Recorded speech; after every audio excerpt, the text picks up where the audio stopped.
대부분의 문명화된 종들이 생태계라고 부르는 것은 우주가 그 모든 우주적 유머와 무한한 지혜로 만들어낸 것입니다. 이곳은 목가적이고 토끼를 좋아하는 행성이 아니었습니다. 오히려 17개의 서로 다른 태양계에서 누가 잡아먹힐지를 결정하는 광대하고 피로 물든 계급 사회였습니다. 수십억 년의 진화 자연 선택, 그리고 드문 대량 학살이 인구를 통제하여 진정으로 섬세한 균형을 유지했습니다. 이 아름다운 먹이 사슬은 최상위 포식자가 가장 꼭대기에 위치하며 절정에 달했습니다. 완벽한 이빨 발톱 동랑, 그리고 견딜 수 없는 거만함을 갖게 되어 진화에서 대박을 터뜨린 운 좋은 존재들. 그들은 삼키거나 제압하거나 적어도 겁먹게 해서 굴복시킬 수 없는 것은 아무것도 만나본 적 없는 생물체들의 자신감으로 은하계를 활보했습니다. 약간 위험한 종초식 동물, 평화주의자, 청소 동물, 그리고 가장 아래에는 생존을 위한 주요 전략이 매우 빠르게 도망쳐서 최선을 바라는 불운한 생물들이 모두 그들 아래에 위치해 있었습니다. 먹이사슬의 각 단계는 서로를 즉시 잡아먹는 대신 넥서스 무역기지에서 문명화된 상업을 하는 척할 수 있었습니다. 그것은 종간 협력에 빛나는 사례였으며 소비자 사례가 사업에 좋지 않다는 것을 모두가 이해했기 때문에 가능했던 기술적 외교적 기적이었습니다. 역의 보안팀은 돈으로 살 수 있는 가장 외교적인 범죄자들로 구성되어 있었으며 중무장한 평화유지군과 은하계에서 가장 성공적인 거래 중심지. 그럼에도 불구하고 문명화된 무역의 표면 아래에서는 고대의 행동 방식이 지속되었습니다. 잠재적인 먹이는 여전히 포식자들에 의해 평가되었습니다. 은하계가 지난 3세기 동안 완전한 무정부 상태로 붕괴되는 것을 막아온 섬세한 사회적 춤은 계속되었고 먹잇감 종들은 탈출 경로를 계속해서 모색했습니다. 드문 경우에 인간의 실수로 인해 잘못된 종이 포함되는 경우를 제외한다면 그 시스템은 정말 놀라웠습니다. 역사 내 주요 시장에는 경제학자들이 기쁨에 울부짖을 정도로 통제된 무정부 상태가 있었습니다. 상인들은 의심스러운 기술적 경이로움과 특이한 향신료를 팔았습니다. 공기 정화 시스템은 다양한 고객들의 각기, 다른 대기 선호도를 충족시키기 위해 24시간 가동되었으며 그 결과 대부분의 사람들에게는 편안하지만 다른 모든 사람들에게는 견딜 수 없는 분위기가 조성되었습니다. 가능한 모든 생물학적 구성의 고객들이 17개 언어로 가격을 협상했기 때문입니다. 모든 각도가 감시 카메라로 감시되고 있었습니다. 그들의 정교한 AI 시스템은 폭력이 주요 위기로 번져 구조대원과 외교적 변명이 필요해지기 전에 폭력의 초기 경고 신호를 감지하도록 훈련되었습니다. 방송국 경영진이 뼈저리게 깨달았듯이 비용은 불가피한 악이었습니다. 상황은 마치 은하상업당국의 외교사절의 유해가 주요 거래장에 있는 이유를 설명해야 하는 것과 같았습니다. 이곳이 바로 우리의 이야기가 펼쳐질 곳이었다. 은하사회의 이 완벽한 소우주에서 포식자와 먹이의 고대 추문 개발이라는 가면 뒤에 겨우 가려져 있었다.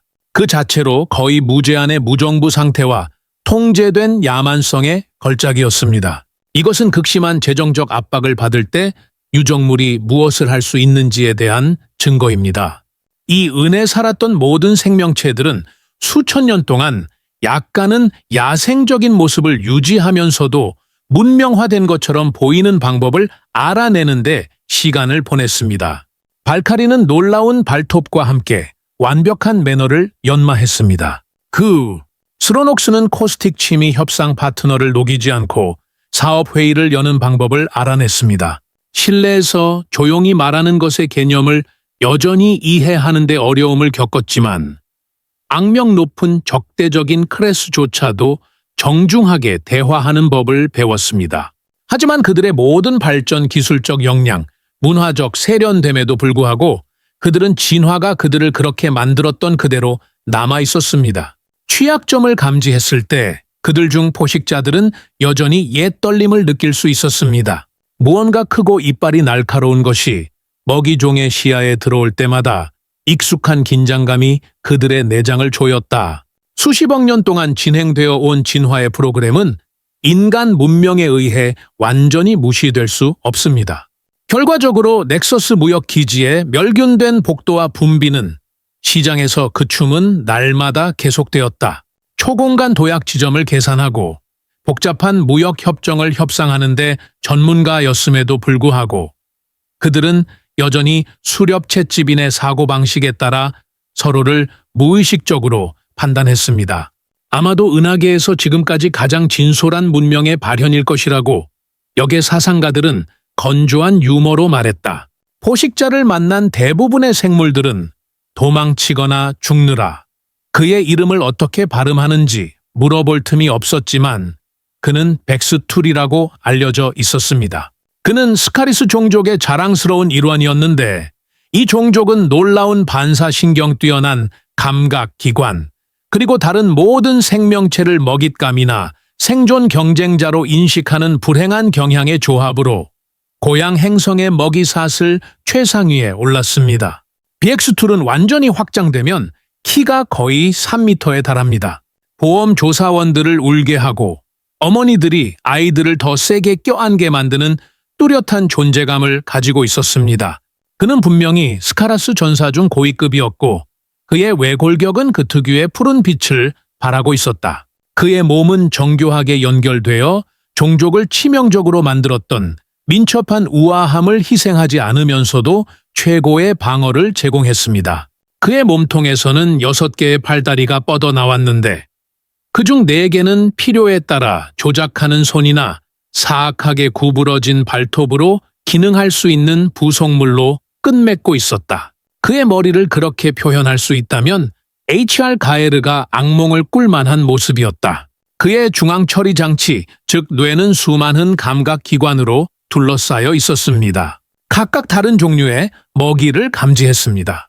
최대 50m 거리에서 동물의 심박수를 모니터링할 수 있는 열전 장치, 가장 작은 페로몬 흔적에서도 테러 수준을 감지할 수 있는 화학 분석기, 완전한 벽으로 둘러싸여 있어도 대상의 호흡 패턴을 감지할 수 있는 초밍암 동작 감지기, 수백만 년에 걸쳐 스카프는 다양한 행성에서 최상위 포식자임을 증명해 왔습니다. 시간이 중요할 때는 극도의 인내심을 보였고 신속한 행동이 필요할 때는 파괴적인 분노를 쏟아냈습니다. 다른 종족이 정의하는 자비심은 그들의 종족에게는 결코 발달하지 않았습니다.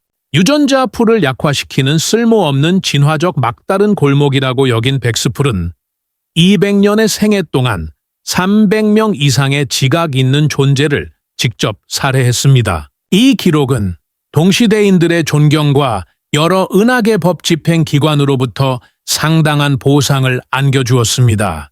그는 그것들을 자신의 우월한 진화적 설계에 불가피한 결과로 여기며 2가지 업적 모두를 똑같은 자부심으로 여겼습니다. 수십 년의 연습과 조상들의 전해 내려온 지식은 그의 사냥 기술을 연마시켰습니다. 그는 행동하기 전에 피해자를 철저히 평가하는 것을 좋아했는데 행동 패턴 취약점, 그리고 가장 효과적인 살해 방법을 찾았습니다.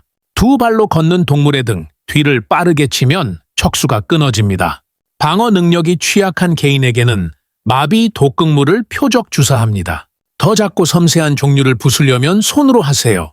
그는 마치 이길 수 없는 적을 만난 적이 없는 듯 오늘 넥서스 무역기지를 태연하게 거닐었습니다. 그의 존재만으로도 인구 밀도가 높은 지역의 최상위 포식자에게서 흔히 나타나는 도미노 효과가 촉발되었습니다. 대화가 갑자기 끝났습니다. 피식자의 우선순위에 갑작스러운 변화가 있었습니다. 그들의 본능이 더 강력한 위협을 감지했기 때문에 다른 포식자 종들조차 자동적으로 거리를 두었습니다. 역 경비원들은 다양한 감시 장치를 통해 그의 행방을 감시했지만 그를 막기 위해 아무런 조치도 취하지 않았습니다. 백스탈은 관할 구역 내에서 범죄를 저지른 적이 없었고 그의 명성은 오히려 기지 인구 중 더 문제를 일으키는 구성원들을 제어하는 데 도움이 되었습니다. 도움을 요청하기도 전에 당신을 죽일 수 있는 무언가를 갖는 것이 평화를 유지하는 가장 확실한 방법이었습니다. 그의 종족 특유의 우아한 유연함으로 그는 인파를 해치고 나아갔다. 모든 움직임은 예상치 못한 공격에 대비하여 최상의 위치를 유지하면서 에너지를 절약하기 위해 신중하게 계획되었습니다. 사냥꾼의 체계적인 효율성으로 그의 감각기관은 끊임없이 주변을 스캔하며 가능한 위험과 기회를 분류했습니다. 다른 손님들 중 많은 이들이 그에게서 멀리 떨어져 있었는데 각자의 다른 생존 본능이 그들 중 최상위 포식자에 대한 경고를 외치고 있었지만 백스툴은 그들을 무시했다. 결국 그는 놀러 온 게 아니라 사업차 온 거였으니까요. 하지만 그는 부인할 수 없었다. 그 지역에는 잠재적인 먹이감이 유난히 질이 좋았습니다. 맥셀은 넥서스 무역기지의 중앙시장에서 사냥 환경이 최적이라고 판단했습니다. 기회의 3차원 미로는 연결된 보도와 대중교통 튜브 덕분에 가능해졌고 인내심 있는 포식자는 꾸준한 교통 흐름 속에 숨을 수 있었습니다. 너무 시끄러워서 도움을 외쳐도 아무도 듣지 못할 것이고 몇몇 사람이 실종되어도 그가 사라질 때까지 아무도 알아차리지 못할 것입니다. 그의 감각은 살인범의 냉철한 효율성으로 환경을 체계적으로 탐색하기 시작하며 가능한 희생자들을 머릿속으로 기록했다. 결정화된 유물을 전시한 곳 주변에 발나리 상인들이 무리지어 모여 있었습니다. 투명한 피부로 방출된 신경성 생물 발광은 그들을 먹이로 식별했습니다. 꽤 흥미롭네요. 하지만 그들의 보호산성 분비물에 필요한 특정 준비물들을 그가 제공하는 것을 소홀히 했습니다. 그들이 지나가자 코라스 무리 중 몇몇은 털이 물결치며 흥분하거나 걱정하는 기색을 보였다. 어른들은 도전이었지만 어린아이들은 잠재력이 있었습니다. 하지만 코라스는 악명 높은 때로 사냥하는 종족이었습니다. 한 마리를 잡으면 다른 녀석들이 따라올 것입니다. 정돈되지는 않았지만 아마 효율적일 거예요. 푸드코트 근처에서 발효된 식물성 음식으로 보이는 것을 외로운 지네네 한 마리가 갉아먹고 있었습니다. 베톨은 곤충형 종족에 익숙했지만 그들의 번개 같은 반응과 타고난 방어력에는 당황했다. 두개골과 몸통이 만나는 지점을 정확하게 타격하면 그들의 방어를 완전히 무력화시킬 수 있을 것입니다. 관리 가능한 위험으로 인해 자렌네는 중간 난이도의 과제였습니다. 그가 인파를 해치고 나아가자 그의 포식 본능이 발동했고 그는 종족의 지배력을 유지해온 그 차가운 논리로 각 잠재적 희생자를 평가했다. 유난히 긴 두개골 때문에 텔카니 엔지니어 그룹은 여러 전력 결합 방식의 상대적 장점에 대해 논쟁하고 있었습니다. 모라벡스 상인 몇 명이 환율 때문에 싸움을 벌였습니다. 그들의 생화학적 특성 때문에 그들은 수생 동물이며 이는 흥미로운 전술적 질문을 제기합니다. 각 종마다 독특한 수수께끼가 있었습니다. 장점과 단점이 독특하게 혼합되어 맞춤형 전략이 필요했습니다. 텔카니는 연약함에도 불구하고 민첩했습니다. 느리긴 했지만 모라베크는 놀라운 치유력을 가지고 있었습니다. 제크네는 강력한 갑옷을 갖추고 있었으며 예측 가능한 행동 패턴을 보였습니다. 미래를 위해 백스툴은 데이터를 보존했습니다. 사냥 전술을 머릿속으로 정리하는 것. 넥서스 무역 기지의 다양성은 그 아름다움이었습니다. 까다로운 포식자라도 한 곳에서 이렇게 다양한 먹이를 찾기는 어려울 것입니다. 아주 세련된 입맛을 가진 사람이 차린 미식가적인 이국적인 음식 뷔페 같았습니다. 방송국을 중립으로 유지하는 기본 규칙은 다음을 의미했습니다. 그들의 일반적인 영역적 이점이나 무리 사냥 전술이 그들에게 통하지 않을 것이라는 점을요. 큰 판매 부스 옆에서 무언가가 시끄럽게 소리를 내고 있었고 그는 격렬한 논쟁이 통제 불능 상태로 치닫고 있음을 알아차렸습니다. 공격적인 자세는 두 종족 사이에 내재된 적대감을 드러냈습니다. 드라우리 상인이 아쿠엘리안 상인에게 격렬하게 손짓하며 말했습니다. 폭력적인 대립이 언제든 터질 수 있었고 이는 그에게 자신의 계획을 실행할 완벽한 기회를 제공했습니다. 하지만 백스툴이 펼쳐지는 장면을 평가하기 위해 가까이 다가가자 무언가가 그의 주의를 끌었습니다. 익숙하고 거의 감지할 수 없지만 분명히 존재하는 냄새 패턴. 이전에 그가 마주쳤지만 사냥에 데려오지 못했던 동물의 화학적 구성. 그는 기원을 밝히기 위해 많은 눈을 찌푸렸다. 그의 고요함은 구경꾼들이 그를 중심으로 밀려왔다. 밀려가는 것을 만들었다. 그의 사냥 구역에 새로운 요소가 나타났고 그의 포식 본능은 즉시 그것을 파악하려고 작동하기 시작했습니다. 그의 진화적 프로그래밍은 이 모임이 기회인지 위협인지 판단하려고 했습니다. 왜냐하면 뭔가 이상했기 때문입니다. 맥스토어의 첨단 감지 장비가 수수께끼의 화학적 신호가 어디에서 오는지 파악하는 데는 잠시 시간이 걸렸습니다. 처음 봤을 때 그는 범인을 무해한 음악 대상이라고 착각했습니다. 문제의 생물체는 더 작은 이족 보행종으로 보였습니다. 키가 약 2m에 불과했고 자연적인 갑옷 무기 시스템, 화학 방어선, 독성 분비물과 같은 외부 저항의 징후가 전혀 없었습니다. 생물의 섬세한 분홍빛 피부는 온화한 기후에 적응했음을 드러냈다. 털이 없는 것으로 보아 환경 위험이 없는 지역에서 진화한 것으로 보였지만 무릿속을 초식 동물처럼 어슬렁거리며 노련한 포식자들에게 닥치는 위험에 전혀 대비하지 못했다. 처음 봤을 때 그 생물은 백스툴의 방법론에 따르면 가장 낮은 위협 수준인 5등급 표적으로 분류되었습니다. 다양한 먹이종에 늙거나 병들거나 무능한 개체들이 범주 5호를 구성했습니다. 사냥꾼에게 아무런 위험도 없이 쉽게 해낼 수 있는 사례. 하지만 그의 마음 깊숙한 곳에서는 이 특정 존재로 인해 끈질긴 감정이 일어났다.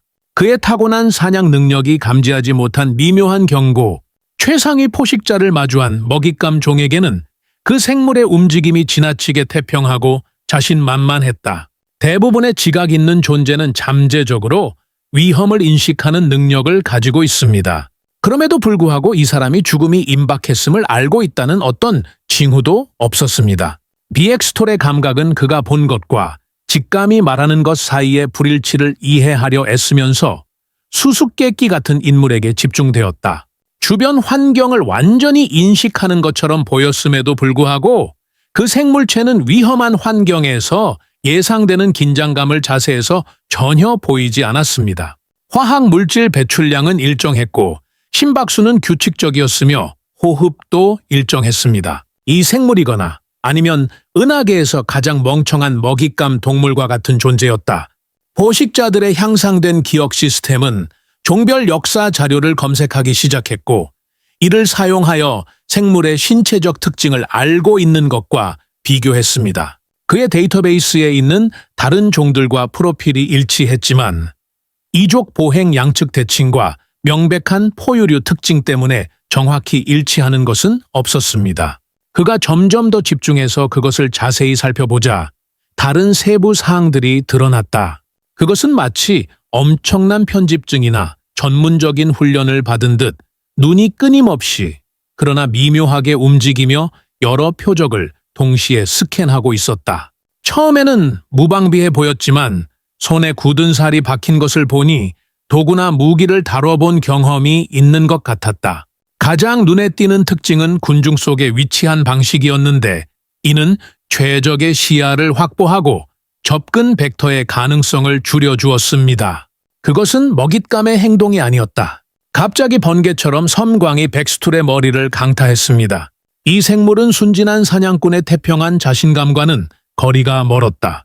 그것의 흔들림 없는 자신감은 전적이 없다는 것을 드러냈다. 무지나 어리석음은 방어적인 태세의 부재와 아무런 관련이 없습니다. 그것은 먹이 사슬의 최정점에 있는 포식자의 절대적인 자신감을 발산했습니다. 갑자기 그의 기억 시스템이 거의 사용하지 않던 파일을 검색해냈다. 살아남은 사람들의 증언과 대부분의 포식자들이 숨기려 하는 종에 대한 정보 브리핑에서 수집된 세부 사항들. 일반적으로 최상위 포식자에게서 기대되는 신체적 이점은 없었음에도 불구하고 이 종은 우주 계층의 정점에 오르기 위해 싸워왔습니다. 모든 것이 맞춰지기 시작하면서 벡토는 가장 특이한 감정을 느끼기 시작했습니다. 바로 사람들에 대한 공포였습니다. 위험할 수 있는 상황에서도 태연하게 자신감을 보이는 그 생물의 모습.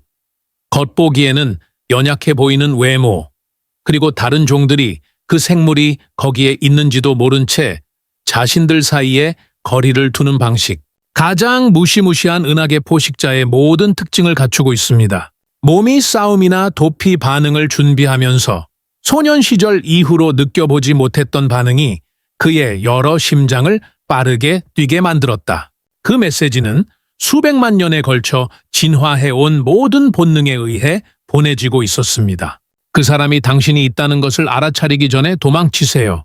백술의 기억 시스템이 처리를 마치자 그의 상황의 모든 심각성이 그에게 닥쳤다. 사람들은 단순히 또 다른 종류의 최상위 포식자가 아니었습니다. 은하계 먹이 사슬에 관해서는 그들이 가장 높은 포식종이었다. 인간 우주라는 말을 듣자마자 다른 모든 위협적인 은하 종족들은 즉시 바지를 적셨다.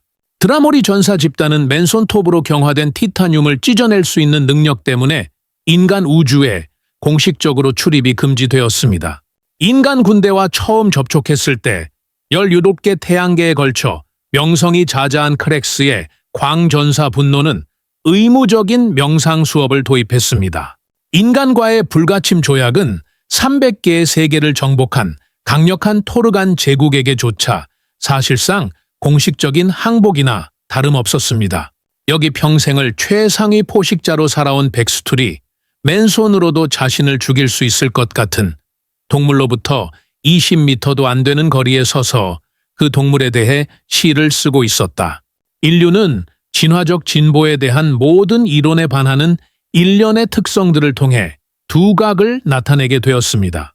그들은 가장 빠른 반사신경이나 가장 강한 몸을 가지고 있지도 않았습니다. 그들의 감각은 충분했지만 특히 뛰어난 것은 아니었습니다. 그들은 화학 방어 갑옷 또는 자연 무기를 갖추지 못했습니다. 모든 논리에 따르면 그들은 존재한 지 첫 100만 년 안에 멸종했어야 합니다. 지능, 유연성, 그리고 다른 최상위 포식자들이 자신의 삶의 선택을 다시 생각하게 만든 심리적 프로필은 오히려 그들을 은하계에서 가장 두려운 포식자의 위치로 밀어 올렸습니다. 사냥은 초기 인류에게 한 가지 이상의 목적을 수행했습니다. 다른 어떤 동물도 완전히 이해할 수 없는 이유로 그들은 스포츠와 원칙을 위해 사냥했습니다. 그들은 폭력을 예술의 경지로 끌어올린 동시에 우주에서 가장 진보된 외교적 예절을 만들어냈습니다. 가장 충격적인 것은 그들이 끈질긴 사냥꾼이었다는 점이었습니다. 우리는 다른 포식자들과 달리 먹이를 잡기 위해 속도나 힘에 의존하는 대신 절대 포기하지 않았습니다. 다른 종들에게 심리적 문제를 일으킬 정도의 끈질긴 끈기로 그들은 수십 년 동안 별개를 가로질러 목표물을 추적할 것입니다.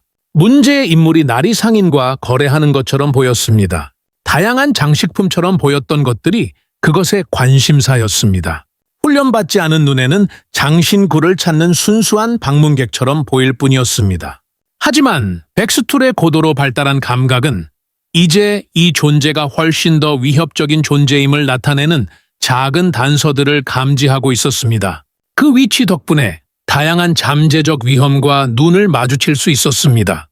빠른 행동을 위한 준비성을 드러내는 근육에 미묘한 긴장감, 주변을 무심코 둘러보는 모습은 시민이 가져야 할 수준을 훨씬 뛰어넘는 전술적 인식을 보여줍니다. 이 사람은 평범한 인간이 아니었다. 이것은 베크툴의 엄청난 기록을 제대로 보이게 할 정도의 살인 기록을 가진 훈련된 개인이었다는 것이 분명했다. 벡토가 인간이 자신의 존재를 감지할 경우 무슨 일이 일어날지 걱정하자 외골격에 땀이 나기 시작했다. 모든 것이 계획대로 진행된다면 아무도 그에게 관심을 기울이지 않을 것이다. 최악의 경우 그는 여러 성계를 거쳐 은하계 현상금 사냥의 대상이 될 것이고 결국 그의 시체는 인간 군대의 교육 도구로 사용될 것입니다. 먹잇감이 될지도 모른다는 끔찍한 가능성은 이전까지 수십 개의 세계에서 먹잇감 종들을 공포에 떨게 했던 포식자에게는 새로운 악몽이었다. 그의 몸이 전에 느껴보지 못한 필사적인 도주를 준비하면서 아드레날린의 분출로 다리가 떨리기 시작했다. 백셀이 200년의 삶 동안 겪었던 가장 불안한 경험 중 하나는 최상위 포식자에서 잠재적 먹이로 심리적 변화를 겪은 것이었습니다. 그의 공포를 유발하는 마비성 피드백 루프는 그의 모든 본능에 의해 촉발되었는데, 이는 이전에는 사냥 경력에서 그에게 잘 봉사했던 본능들이 갑자기 부조화스럽게 서로에게 소리치기 시작했기 때문입니다. 몸의 투쟁 도피 반응이 이미 도피를 위한 경고를 울렸지만 그의 포식자적 자존심은 도망치는 생각에 격분했다.